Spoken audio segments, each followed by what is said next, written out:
Hello అన్న, ఏం చేస్తున్నావు బ్రో ఇక్కడ? ఏం లేదు బ్రో, ఇది వచ్చి ఆవు పేడ మరియు ఆవు యూరిన్ అవి రెండు కలిసి మళ్ళీ అలాగే నీళ్ళు కూడా కలిసి ఇక్కడ కుళ్ళుతుందన్నమాట. ఇది బాగా కుళ్ళినాక దీన్ని ఎత్తుకొని పోయి చెట్లకు పోస్తే బాగా గ్రోత్ వస్తుంది, ఆర్గానిక్గా ఏమన్నా చేయొచ్చు అనేసి చెప్పారు.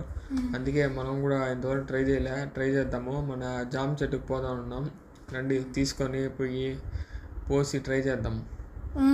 అలా చేస్తే మీకు ఏమొస్తుందన్న? చెట్లు కడిపోస్తే ఏమొస్తుంది, గ్రోత్ బాగా వస్తుంది, చూద్దామని అంటే మీకు ఇంతవరకు చెట్టుల్లో జామకాయలు అలా అంటే సరిగా ఈ చెట్టు అయితే ఇంతవరకు కాయలేదు. పిందులుగా వస్తుంది, మళ్ళీ చూస్తే రాలిపోతున్నాయి.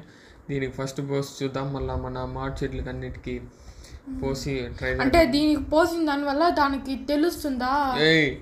దానికి తెలుస్తుంది కాదు, దానికి పోయడం వల్ల మీకు ఏమన్నా ఉపయోగాలు ఉన్నాయా?